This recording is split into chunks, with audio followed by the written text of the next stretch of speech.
मृत्युञ्जयाय रुद्राय नीलकण्ठाय शम्भवे अमृतेशाय शर्वाय महादेवाय ते नमः।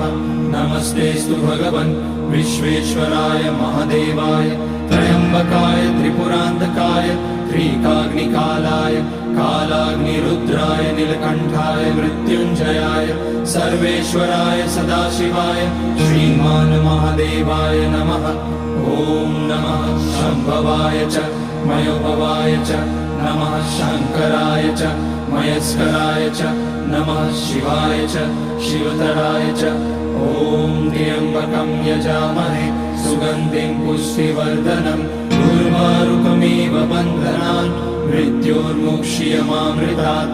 नागेन्द्रहाराय त्रिलोचनाय भस्माकराय महेश्वराय नित्याय शुद्धाय दिगम्बराय तस्मै नकाराय नमः।